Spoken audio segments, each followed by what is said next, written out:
Okay, my name is Dr. Nkem Femi-James. I'm the CEO of Preston Associates for International Development.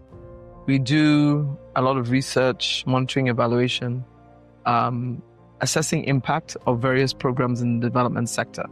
That's health, education, gender, youth development, labor and productivity, governance, and such. Well, I am actually an avid advocate for the role of AI in our daily lives as well as in the corporate space. I do believe that many of the jobs that we're doing today will be taken over by AI by 2030. So I'm not one to say to the youth that, or the Gen Zs that kind of adhering to AI tools is not the way to go. I actually believe in that. Working smart is not a bad thing. However, not every answer is on the internet. Not every answer is online. And I think that they miss out on the depth or the richness or the diversity that exists among team members in the workplace. I think that in the attempt to work smart, sometimes they like to work alone. There's an African proverb that says, if you want to work faster, you work alone. If you want to go further, you work with the team. So I think, I would say that yes, they're partly right, that working smart is the way to go, but I don't think it's the only way to go. There's a lot of value in human interactions. So what they call the grind, I don't think it's totally a grind. It could just be that there's a lot of value in trying to pick what other people are thinking and kind of work with the organization to go further instead of trying to be the first one to get to the finish line by yourself. I'd like to answer those two questions together. So the question of whether you can juggle multiple commitments all at once and do that with excellence, I don't think that's possible. You need sleep. So basically, if you're burning both ends of your candle, it's just a matter of time before the wax burns out. So for those of our colleagues, the younger colleagues that are doing a full-time 9 to 5 and also have remote jobs because there are different time zones in the world, somebody's getting the short end of the stick, whether it is the employer that they go to from morning to evening, or whether it's the people that they have to wake up at 2 a.m. to have meetings with. Somebody is not getting their full attention. So I would say that engagement is one of the things I have found that is challenging for Gen Zs generally. They're with you, but they'd rather be doing something else. There's so many meetings that I've been at where the Gen Zs in the room are on the phone, scrolling through things while we're present, trying to solve a problem or trying to project what we should be doing in a future effort. So you usually have to call them out and say, can you please be can you be mentally present for this? Because they're physically there, but they're not mentally there. So I think the engagement, just committing to what the organization is trying to accomplish is a big deal. It's not really about just them. I think a lot of people that I've come across that fall into that category they prioritize self. And, it's good in a VUCA kind of world where things are volatile, they're unpredictable. It makes sense to be, self-preserving. But I can tell you that in an organization, it will take the entire team in order to get to what the organization is envisioning. And so when I say this, I don't mean that every single Gen Z is like that, but at least many of the ones I've come across are like that. And so if the team has a deadline and there is a submission that has to be made on Monday morning before 12 noon, there may be some work that needs to be done over the weekend. It's not, of course, nobody expects that your work-life balance should be thrown off that much, that you never have time on the weekend to do personal things.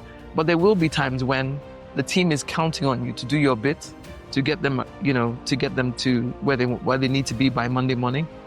To say that, oh, sorry, I can't do it, means essentially letting down the entire team. So sometimes you have to look outside of yourself. It can't just be about you, and go the extra mile just not to let the ball drop while you're holding. I think the first thing would be to actually value what other people are bringing to the table. I think there's a lot of confidence, which is fantastic. There's a lot of confidence in their ability to engage with tools to get the job done, like I said in my earlier submission, by themselves. So there's a tendency not to necessarily feel like you need other people. The other thing that other people bring is a different perspective. You can't know everything. And people's perspectives are colored by what they've been through, the experiences, the context from which they're coming from, the background that they've had to maybe overcome in order to be where they are today. Those things color the picture. So it's not enough to know what the picture should look like. It is being able to put all those nuanced shades and create a beautiful portrait together. So I think that the first thing I would say is that you need to look at your teammates and say, surely there's something I can learn from these people. And secondly, I would say that I talked about engagement earlier. I think just being able to be mentally present per time. To give some examples outside of the workplace, I mean, I've seen people even in churches. So they're having worship and, the phone is on, trying to capture the experience so they can use it some other time, which they probably never get to use because they're busy capturing something else at the time. I mean, it's always living for tomorrow, right?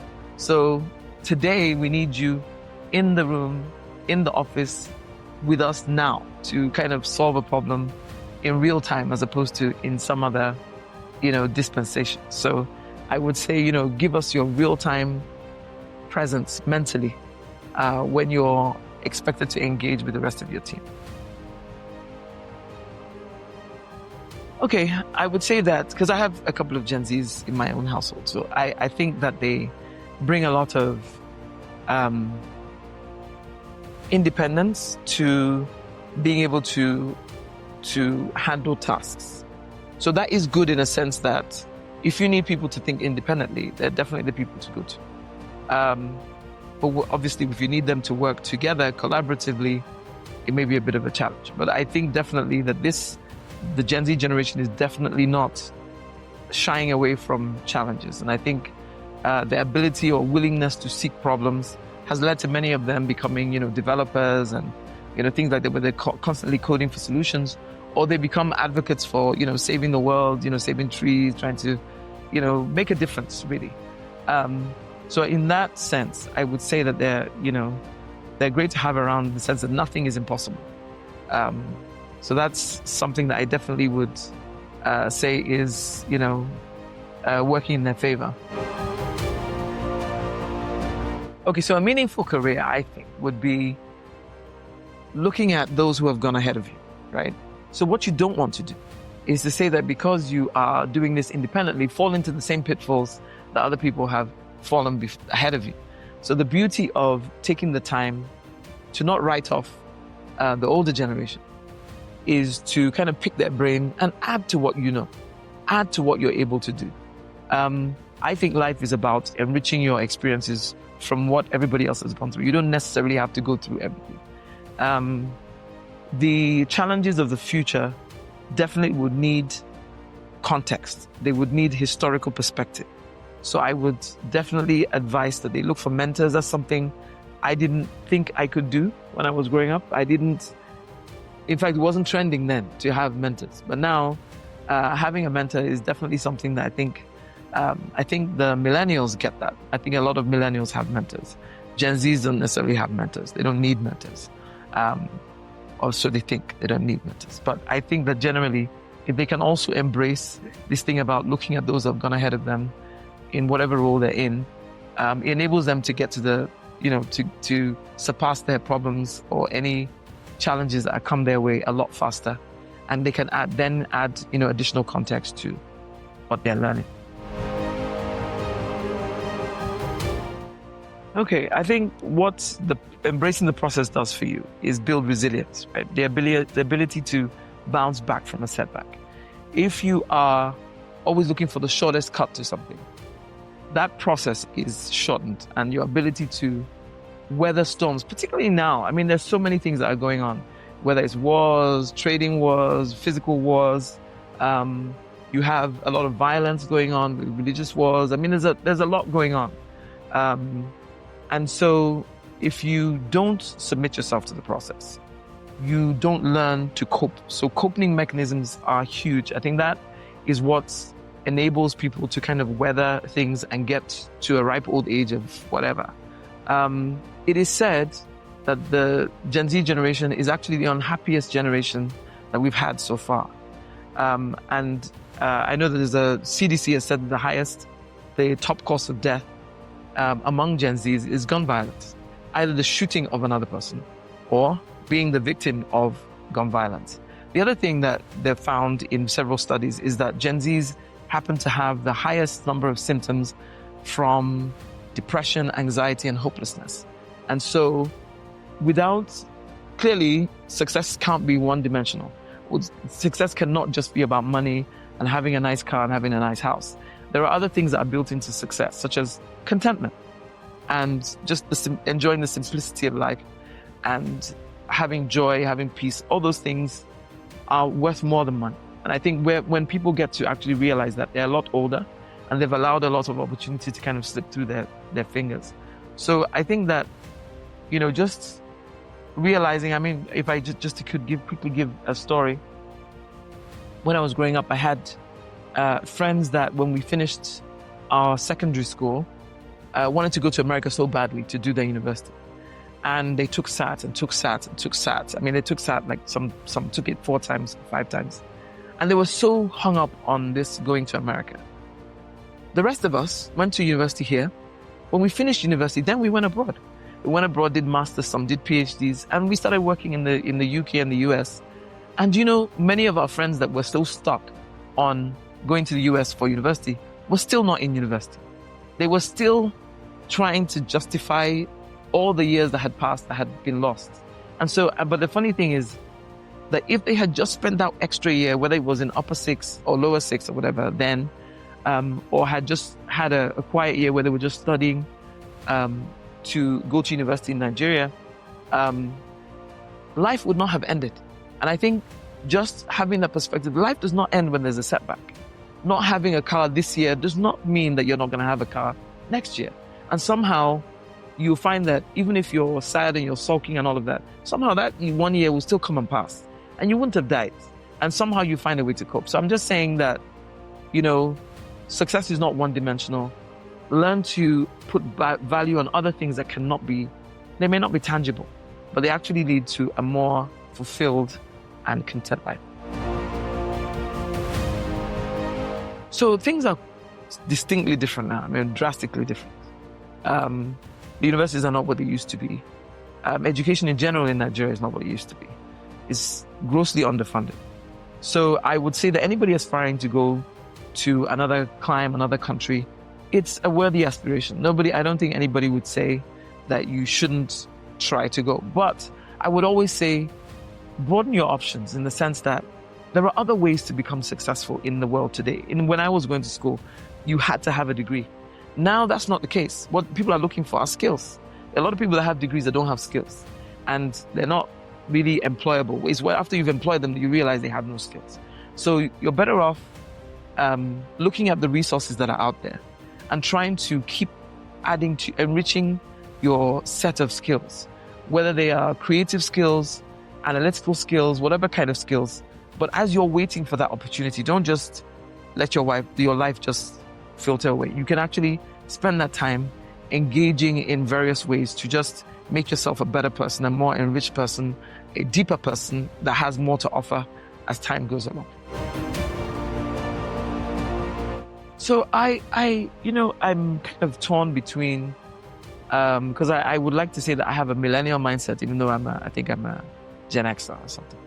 But I do see where the Gen Zs are coming from in terms of their capabilities, and we have a plethora of tools now that enable them to do marvelous things without being inside a classroom.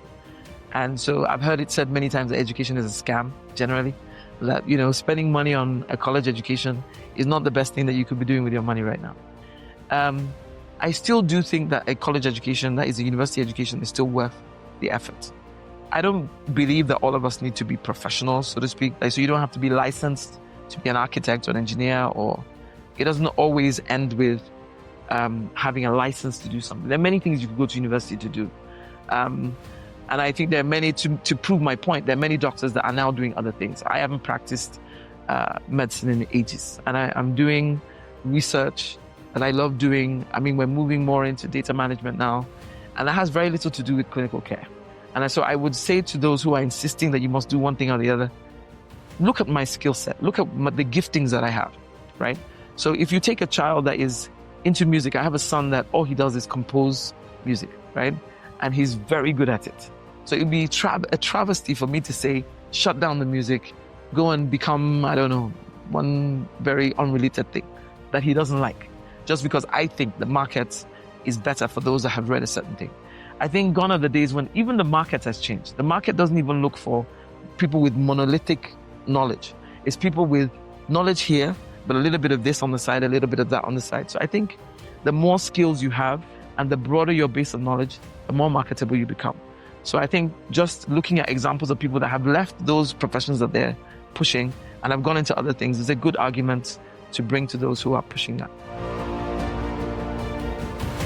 So I do believe in mentorship. I definitely believe in mentorship. I just feel like maybe the way that we do mentorship may not have worked in the past, in the sense that the idea that somebody can come and sit under somebody else who is more experienced and older and maybe has seen a few more things may not work in the traditional sense. So I think now that everybody's in motion, I mean, the mentee is in motion, the mentor is in motion, I don't personally always have time to mentor people.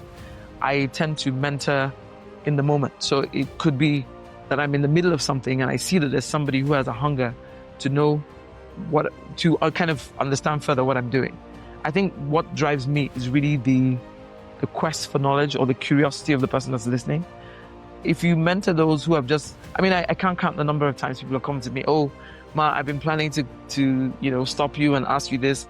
I really want you to mentor me. What that really means is I would like you to pick some of my bills. I would like you to advise me when I have issues. I would like you to call me up once in a while, just in case I'm going through something.